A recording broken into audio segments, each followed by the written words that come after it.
The distress signal from Vethara Prime had been repeating for 11 hours before anyone at Coalition Command decided to answer it. It wasn't that they didn't hear it. Every listening station within 6 light-years picked up the transmission. The problem was simpler and sadder than that. No one believed anything could be done.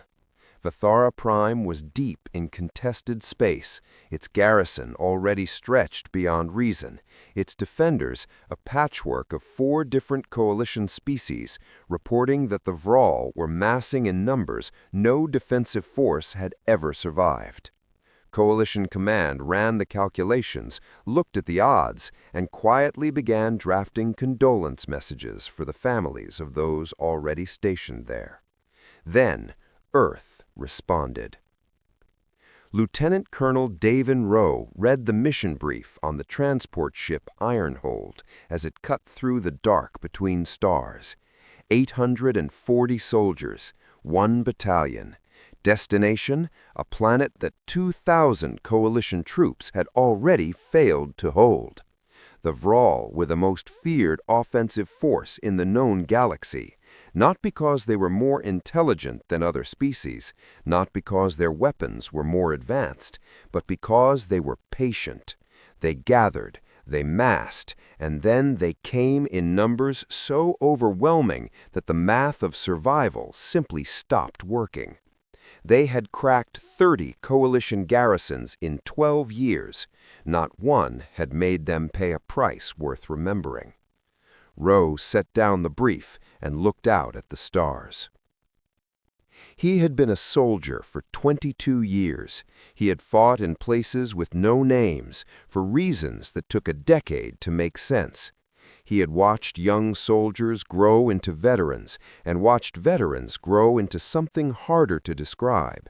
People who understood, in the deepest part of themselves, what it meant to stand between danger and the people depending on you.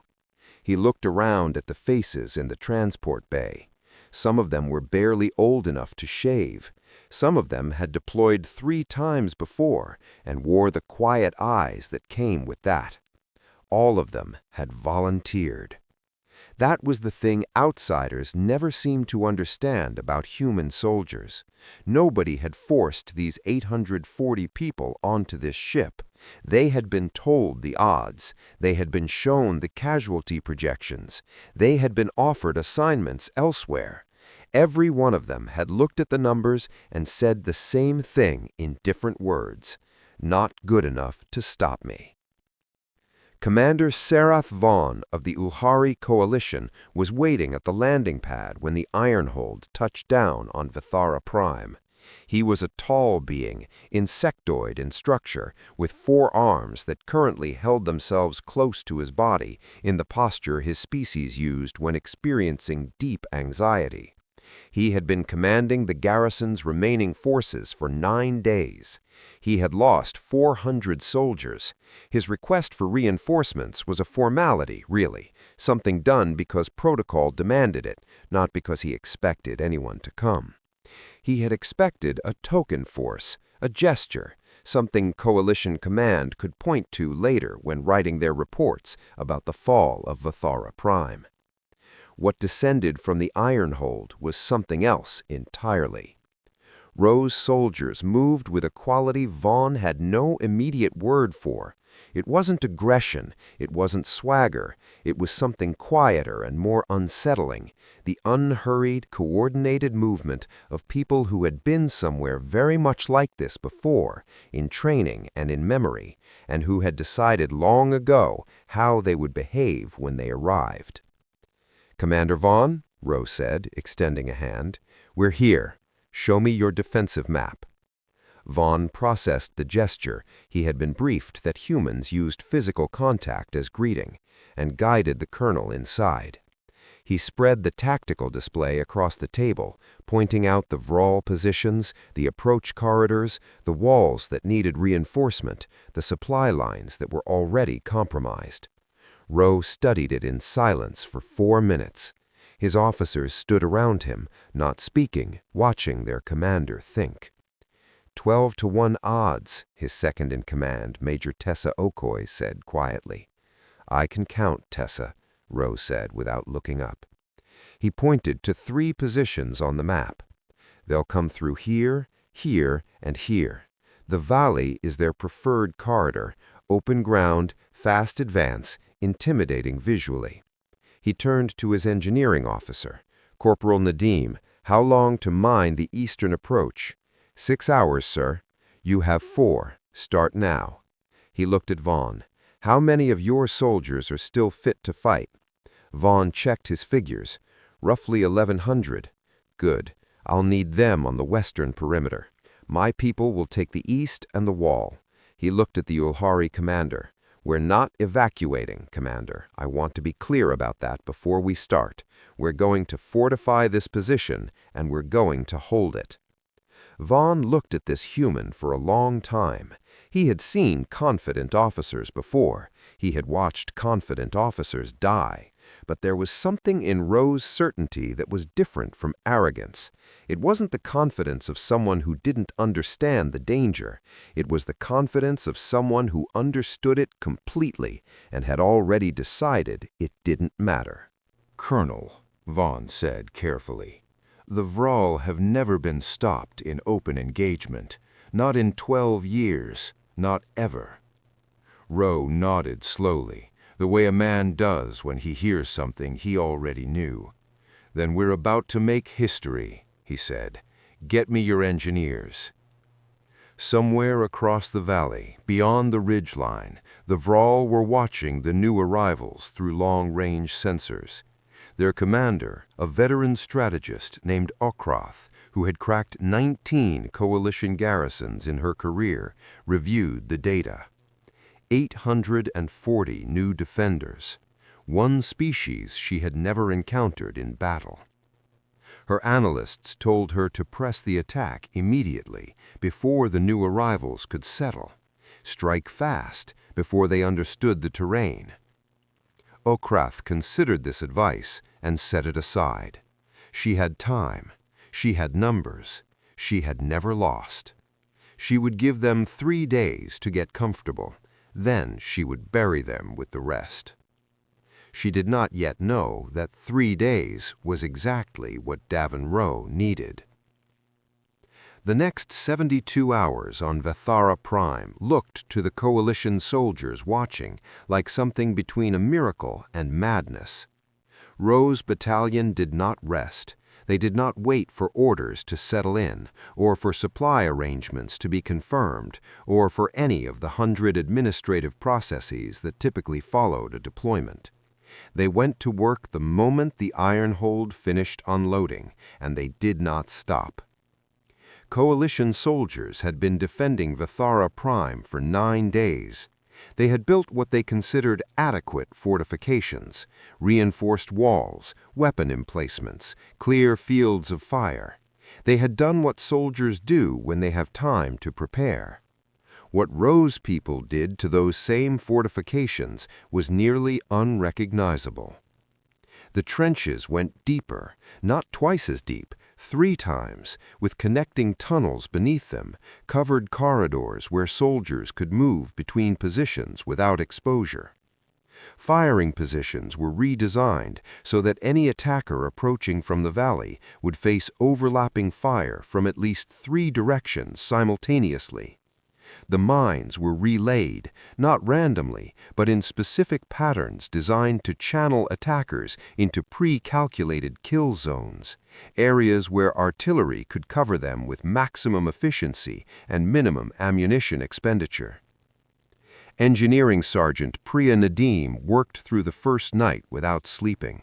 She moved along the eastern perimeter with 2 junior engineers and a coalition volunteer who had asked to help, showing them not just what to do, but why, explaining each decision as she made it, turning the work into instruction. The coalition volunteer, a young Ulhari soldier named Thick, followed her with growing wonder. "You've done this before?" Thick asked, watching Nadim recalculate an artillery angle with quick, practiced precision. "In training, hundreds of times." "You trained for this specific situation?" "We trained for situations like this one." She adjusted the angle 2 degrees and moved on. The Vrahl use mass assault tactics. We've studied them. We knew what to prepare for before we landed. Thick was quiet for a moment, processing this. Coalition forces trained to fight the battles they expected to fight. Specific enemy configurations, specific terrain types. The idea that a military force would train obsessively for categories of challenge rather than specific scenarios was new to him. What if the battle doesn't go the way you planned? Nadim smiled without slowing down. Then we adapt. That's what we train for, too. Meanwhile, Rowe walked the garrison with Major Okoye, placing his officers with precision. Captain Benedict Hale took the eastern wall, the main point of expected assault, the place the fighting would be worst. Hale was 34 years old, barrel-chested, quiet-voiced, and possessed of a quality that Rowe had recognized in him since the man's first deployment. He became calmer when things got worse. Not numb, not disconnected, simply focused, the way a lens focuses light. Staff Sergeant Yemi Adese took the northern perimeter with 3rd Platoon. Rowe explained her role clearly. She would wait, positioned out of sight, while the main Vrahl assault committed to the eastern approach. Then, at the precise moment the enemy's attention was locked forward, she would hit them from the side. "You understand the timing," Rowe said. "Yes, sir," Adese said. "Your window will be narrow, too early, and you expose your platoon before the main assault is committed. Too late, and the eastern wall may have already broken." "I understand, sir." Adese looked at him with steady eyes. "I'll be ready." Rowe held her gaze for a moment, then nodded. He moved on. Private Emmy Farouk was 19 years old and had never seen combat. She was a machine gunner with 3rd Platoon, and she sat cleaning her weapon that second evening when Adese came to check on her squad. The staff sergeant crouched beside her. "First time?" asked Adese. "That obvious?" "Little bit." Adese watched her work. "You doing all right?" Farouk was quiet for a moment. "I keep running the numbers, the ratios, trying to figure out—" "Stop running the numbers," Adese said, not harshly, like someone turning off a machine that was about to overheat. "The numbers will scare you. Your training will save you. Trust what your body knows." Coalition soldiers watched all of this with the specific quality of attention that beings give to something they don't fully understand but can feel the importance of. Commander Vaughn found himself walking the perimeter more than was necessary, not for tactical reasons, but because he couldn't stop watching the humans work. Some of his soldiers had begun volunteering to join specific human positions, drawn by something they couldn't fully articulate. When Vaughn tried to assign them elsewhere, they resisted. "Why do you want to be with them?" Vaughn asked one soldier, a veteran of 7 years named Saurus. Saurus took a moment to find the words. "Because when I watch them, Commander, I think we might win." Vaughn had nothing to say to that. He had not thought they might win in 9 days.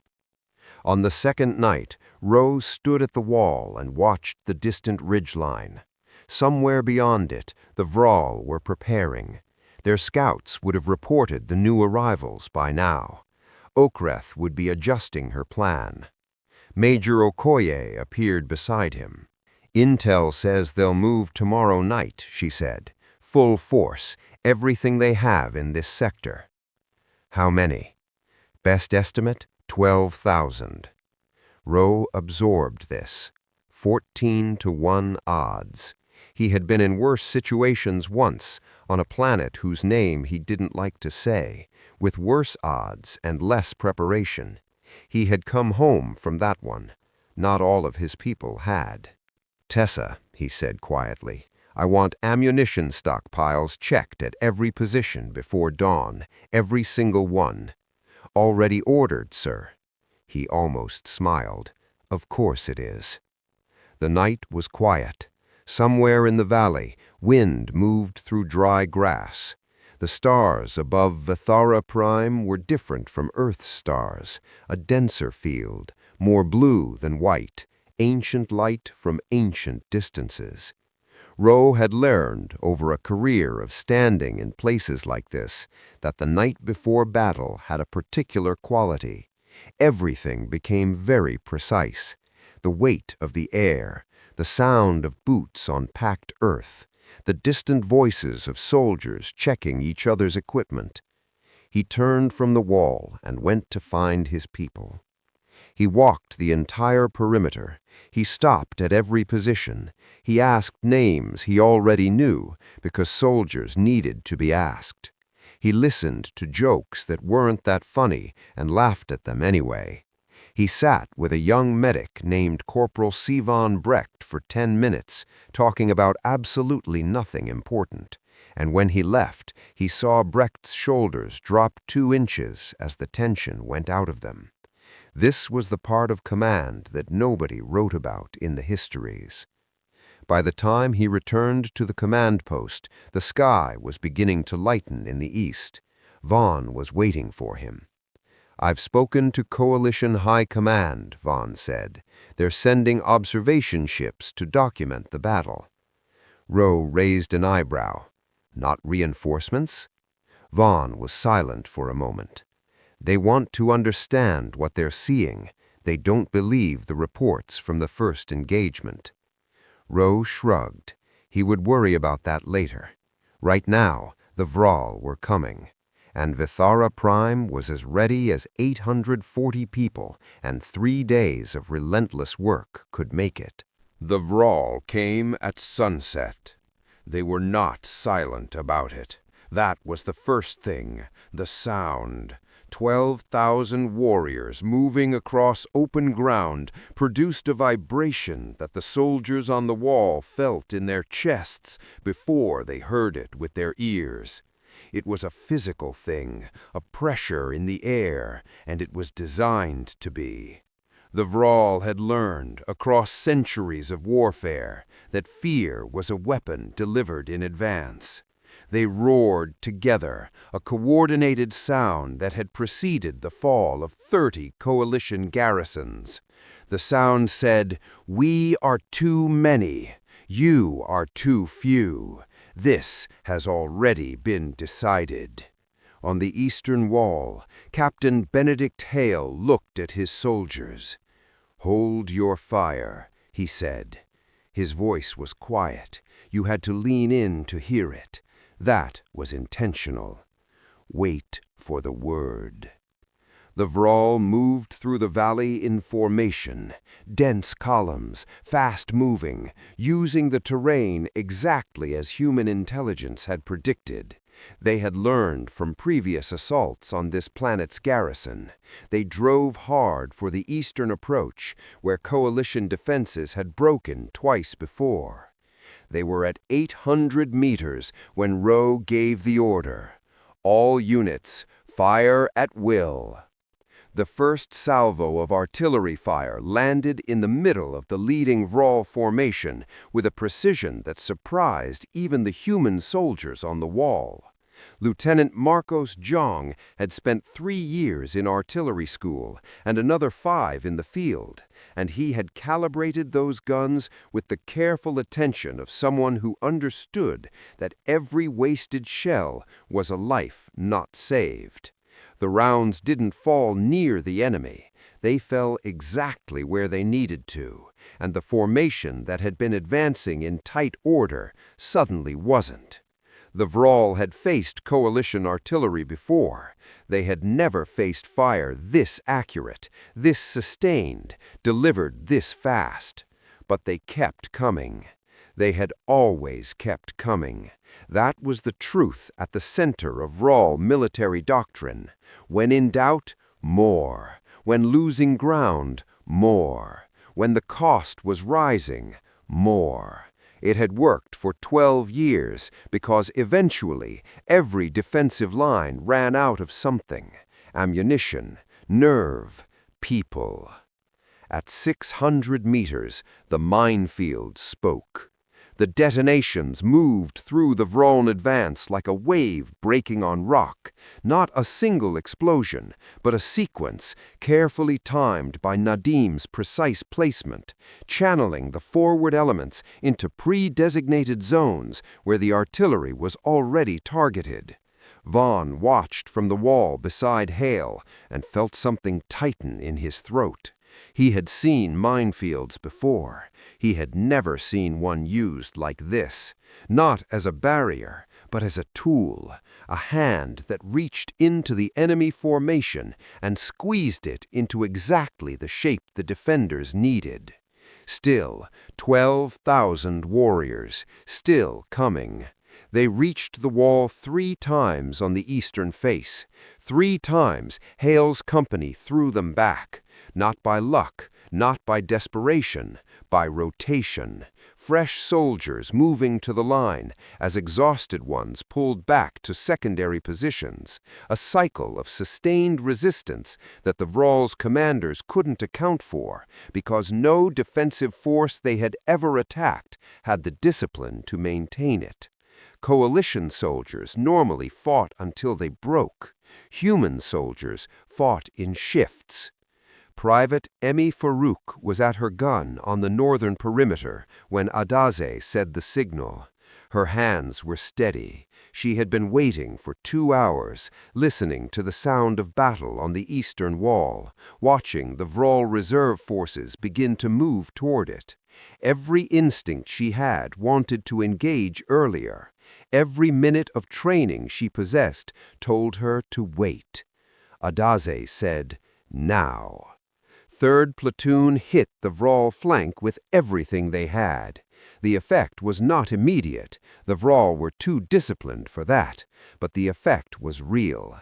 A disruption in the Eastern assault's momentum. A moment of uncertainty in a force that had never before experienced uncertainty during an attack on a position it had already half broken. Warriors who had been pressing forward paused, turned, divided their attention. Hale felt the pressure on the eastern wall ease by a measurable degree and used it instantly, driving his soldiers back to forward positions before the enemy could recover. Farouk fired in controlled bursts, exactly as she had been taught, exactly as she had practiced hundreds of times on ranges that felt theoretical and now felt like the most important thing she had ever done with her hands. When her gun overheated, she managed the cooldown without panic, kept her eyes on the field, kept counting. The Vrahl held the flank assault for 2 hours before 3rd Platoon pulled back to prepared positions.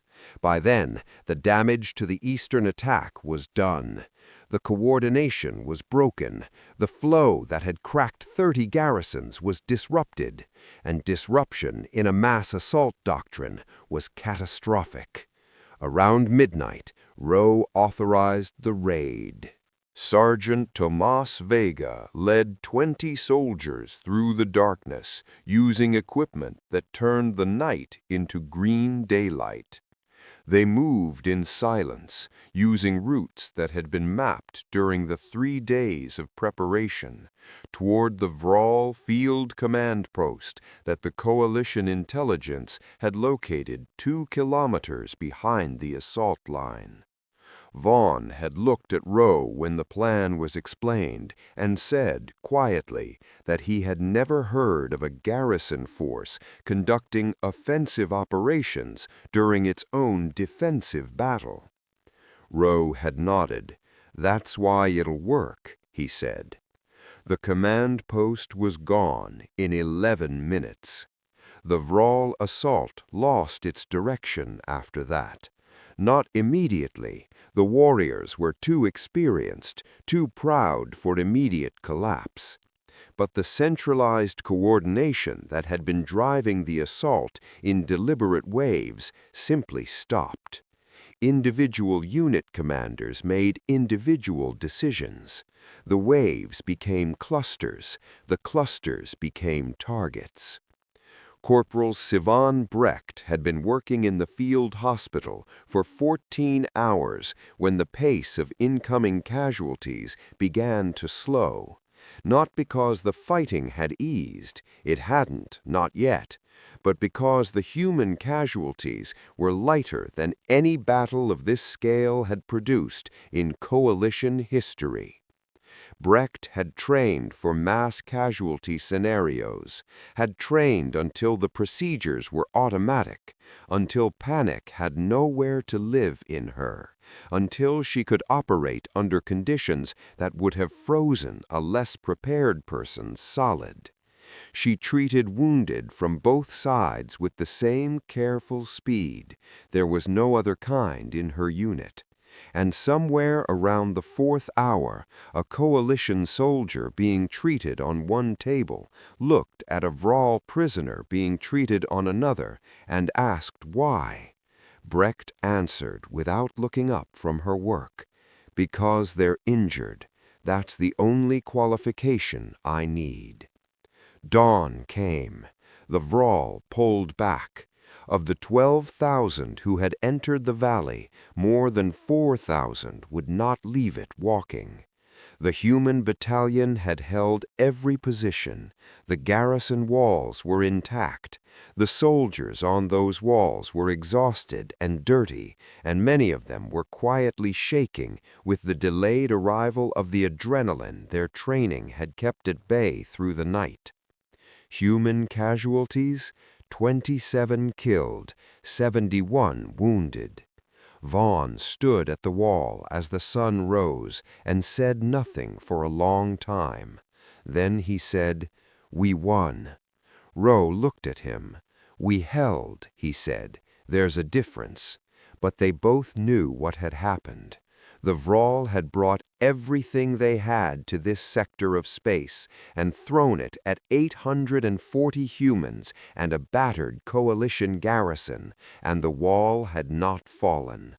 Not because of luck, not because of some desperate final stand, because of planning, because of training, because of the specific, irreplaceable human talent for turning preparation into survival. Across the valley, somewhere in a Vrahl command ship, Okrath looked at the casualty report for a very long time. 27 dead. She had lost 4,000. She had never doubted before, not once in 19 successful campaigns. She understood now with cold clarity that she had been wrong about something fundamental. Not about tactics, not about numbers, but about what kind of thing she was actually fighting. She had assumed that a new species, untested in galactic warfare, would fight the way all new species fought, tentatively, reactively, afraid. These humans had not fought like prey species discovering they were in danger. They had fought like predators who had studied the hunt in advance. She reached for her communications terminal. The investigation team arrived from Coalition High Command 6 days after the battle. They came on a cruiser large enough to deliver a clear message about how seriously the Council was taking the reports, because the reports were, by any rational measure, impossible. A garrison force battalion had held against 12,000 Vrahl assault warriors and inflicted a casualty ratio that no defensive action in coalition history had approached. The council members who stepped off the cruiser were experienced, skeptical individuals who had reviewed thousands of battle reports in their careers. They wore the careful faces of people who expected to find an exaggeration. They spent 3 days finding the opposite. Council member Oren Fett of the Sarathi Compact led the investigation. She was 140 years old, had served in 2 wars, and possessed a quality of calm attention that made people either very comfortable or very nervous. She walked the fortifications with Captain Hale, asking specific questions and listening to the answers with the focused stillness of someone taking permanent notes. "The tunnels," she said, crouching to examine the connecting corridors beneath the firing positions. "These weren't here before your battalion arrived." "No," Hale said. "We built them in the first 48 hours." "Why tunnels specifically?" Hale thought about how to explain it simply. Surface movement between positions during sustained fire is the leading cause of defensive casualties. Tunnels eliminate that exposure. Our soldiers could rotate along the entire perimeter without being visible. Thet stood and walked forward. "Rotation," she said, as if testing the word. "Your soldiers fought in shifts." "Yes. Fresh troops at the line, rested troops in reserve. Continuous rotation maintained combat effectiveness across the entire engagement." "The coalition's standard doctrine is to fight until the forward units are exhausted and then attempt withdrawal." "We know. That's why the Vrahm's assault patterns weren't designed for sustained defense. They were designed to outlast a defensive line, not to break one that kept renewing itself." Thet stopped walking. She turned to look at the captain, this man who spoke about tactical doctrine the way other soldiers spoke about breathing, automatically, as though the analysis was just something his mind did on its own. "How long did your battalion train before deployment?" 2 years of continuous preparation, then another year of unit integration before this assignment. Thet absorbed this. 3 years to prepare for a battle that lasted 1 night. 3 years to prepare for battles like this one, Hale corrected. "We don't train for specific engagements. We train for categories of challenge: sustained defense, mass assault, night operations, disruption tactics. By the time we arrived here, every scenario the Vrahl employed was one we had rehearsed at least dozens of times. Our soldiers weren't experiencing those situations for the first time. They were executing procedures they knew by heart." Thet walked in silence for a moment. "The casualty ratio," she said finally. 27 of yours, 4,000 of theirs. How do you account for it?" Hale considered. "Body armor that stops most standard ordnance. Medical response time under 4 minutes from injury to treatment.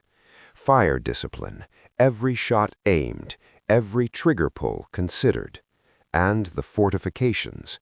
We created a combat environment where exposure was minimized and firepower was maximized. The math was always going to favor the defender in those conditions." "But it should still have been more costly for you." Hale nodded slowly. "Yes, we're aware of that. We lost 27 people. That's 27 too many from our perspective." "Your perspective." "Every one of them was someone's family," Hale said simply. "We don't minimize that. We study every casualty to understand what could have been done differently. It's how we get better." Thet continued her inspection, but her questions changed after that, moving from what the humans had done to why, digging for the underlying philosophy rather than the surface tactics. She spoke with Private Farouk, who had been recommended for commendation by both human and coalition commands, and found a 19-year-old who described her experience with the unsentimental precision of a professional twice her age. "Were you afraid?" Thet asked. Farouk didn't hesitate the whole time. "But you continued. Staff Sergeant A to Z told me before it started, being afraid is not a problem. It's what your body does to keep you ready. The training tells you what to do with that energy." She paused. "Also, I didn't want to let my squad down. That matters more than almost anything in the moment." Thet spoke with Commander Vaughn last. He had a particular usefulness to the investigation as an outside observer, someone who had watched the humans operate from the beginning without being human himself. "What was the most significant thing you witnessed?" Thet asked. Vaughn thought for a long time. "The night before the battle," he said, "Colonel Rowe walked the entire perimeter, all of it. He spoke with every group of soldiers. He didn't give speeches, he asked about their families. He made jokes. He sat with people for 10 minutes at a time, doing nothing that looked important." Vaughn paused. "By the time I understood what he was doing, it was already done. He was calibrating his people, not their weapons, not their positions, their state of mind. He knew that a soldier who feels seen and trusted fights differently from one who doesn't."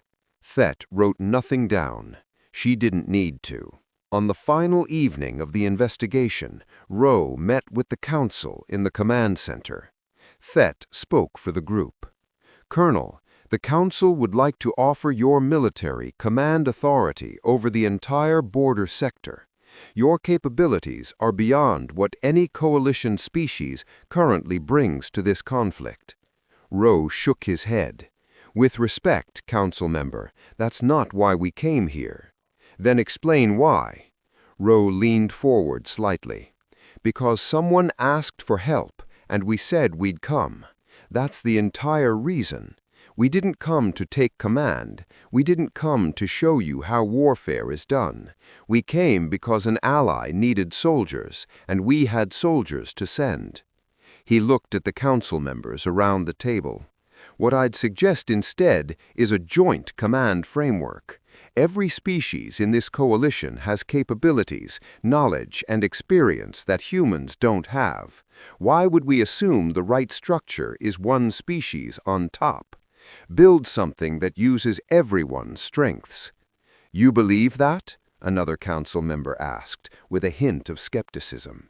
"I've built my entire career on it," Rowe said. "The battalion you're looking at right now is the product of training methods that took 100 years and a dozen different human cultures to develop. We didn't invent everything we know. We learned from every conflict, every ally, every mistake. The idea that now we stop learning because we won one battle doesn't make sense to us." The council was quiet for a long moment. Then Thet said, "We accept your proposal." Across the galaxy, in the Vrahl command ship, Okrath was already drafting a different message. She had read the Coalition investigation summary. It had been shared as part of the ceasefire communication, and sat with it for 3 days before she understood what she was actually reading. She was not reading a battle report. She was reading a warning. Not aggressive, not threatening, not even intended as such. It was simply an honest account of what one battalion of humans had done and why. And the why was the warning, because the why was reproducible, scalable, and growing. The coalition was going to adopt human training methods. The coalition was going to restructure around joint command. A military culture that had been static for 50 years was about to change, and the catalyst was 840 people who showed up when asked and refused to leave when things got hard. She sent the ceasefire request. It was, she told her council privately, the most strategically sound decision of her career. 2 weeks after the battle, the Ironhold prepared for departure. The loading had been underway since morning, but it had slowed considerably because of the number of coalition soldiers who had found reasons to be near the landing pad. Some brought formal gifts, some brought nothing and simply stood, wanting to mark the moment in whatever way they could. Sergeant Tomas Vega was approached by an Ulhari soldier named Sores, who had fought alongside him on the night raid. Sores was carrying a small carved object, Ulhari military tradition, a token given to someone who had changed the way you understood something fundamental. "You taught me something," Sores said, his translator producing careful words. "I fought for 9 days before you came. I fought because there was nothing else to do. I thought that was what courage was, continuing because stopping was worse." He extended the carved token. "You showed me that courage can be a choice made before the battle, not just endurance, actual choice." Vega accepted the gift with both hands, the way he'd learned Ulhari tradition required. "You were already brave," Vega said. "You were here when we arrived. We just showed you some tools." Sores shook his head firmly. "More than tools." Commander Juan stood with Rowe as the last equipment was loaded. "The galaxy will study this battle for a long time," Juan said. "Good," Rowe said. "Maybe next time they'll send reinforcements without needing proof first." Juan was quiet for a moment. "What I will remember, Colonel, what I will tell my children about, is not the tactics, not the casualty ratio. It is this." He gestured at the soldiers moving around them. They were afraid. Every one of them was afraid, and none of them let it matter. "I have served for 20 years, and I have never seen that before. Not consistently, not from every soldier in a unit." Rowe looked at his people, Okoye directing the final loadout with her characteristic efficiency, Hale talking quietly with a coalition soldier who had been asking questions for 2 days, Adaze checking on Farouk one last time, Brecht carrying a medical case she had somehow acquired extra supplies for without anyone noticing. 840 people who had come to a planet with bad odds and worse conditions and simply done their jobs. 27 of them were not going home. That number lived in Rowe the way all such numbers lived in commanders, not loudly, not as something that destroyed function, but as a permanent weight, a reminder of what every decision cost. He had written every letter himself. He had sat with the names until they were not statistics. He would carry them for the rest of his life, which was the only honest response to asking people to risk everything. He turned back to Juan. "They were afraid," Rowe agreed. "That's one of the most important things about them. Fear means your body understands the stakes. You just have to give your training somewhere to stand that the fear can't reach." He held out his hand. "Take care of this planet, Commander." Juan gripped the hand firmly, having long since understood the gesture. "When you return," he said, "and I believe you will return, there will be a place of honor at my table." The iron hold lifted off at midday. From the garrison walls, the remaining coalition soldiers watched it go. Some of them were already different, carrying new understanding of what preparation meant, what discipline looked like at its limit, what it felt like to stand beside people who had decided before the battle that they were not going to break. Sores stood with 3 others who had fought near the humans, and none of them spoke, and the silence was full of things that didn't need saying.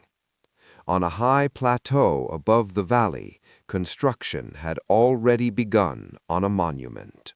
The stone had been quarried from the valley floor itself, from the ground where the battle had been decided, where 4,000 Vrahl warriors had met a defense they couldn't break, and a people they couldn't understand.